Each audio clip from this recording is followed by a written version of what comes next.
Bill Schwab, winebuys.com, the wine guy here. And I'm here with Michael Korn, and we've just tasted a wonderful selection of ChdP. Some old favorites of mine, Bois de Bresson, both the white and the Le Beau, Right. which is their new. Yes. I watched the video, I can't even describe what actually is going on here in the short amount of time that we have. But then we're going to one of my personal favorite houses, the Pegau. And I've loved Pegau for a long time. I remember back in the early days when it was just being imported in, where you get it for a song. Now, ChdP's a little bit more expensive, but we have some great stuff going on here. We have the 06, which is a classic French vintage.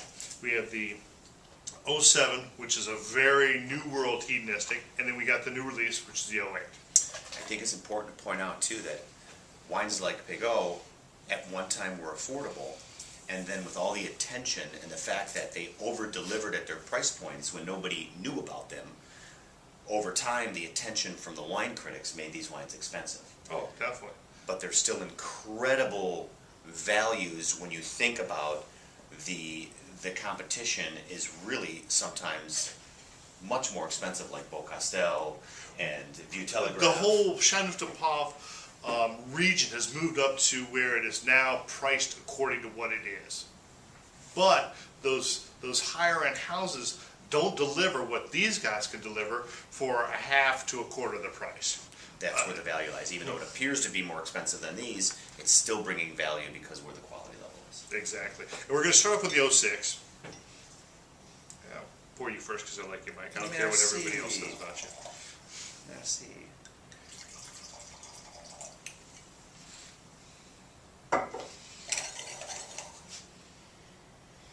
Laurence, who is the winemaker here, is one of the most inspiring women winemakers that I've ever met in my life. And her influence on the wines after taking it over from her father, Paul, has really, really shown over the past 10 years. Well, if you notice, we have everything we've tasted over here. These are great wines. We have this a little separate. And as soon as you put it in your nose, you feel that. And it just explodes out of the glass. Spice and cherry and almost like a biscuity little thing going on too. There's a lot of baking spice. Yeah. Mm-hmm. Yeah, I was going to say a fruitcake. It smells like a fruitcake.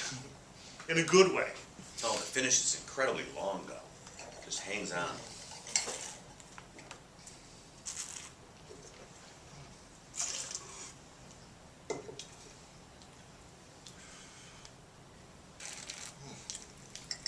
And it's an evolution finish. When it comes to finish, everybody talks about a 20-second, 30-second, 40-second finish. To me, if it doesn't evolve on the finish, then that just means it's laying there. That means you can't get the taste out of your mouth. To me, it has to evolve. It has to give something different on the finish. And this gives you evolution on the finish. It's changing as it fades off your palate.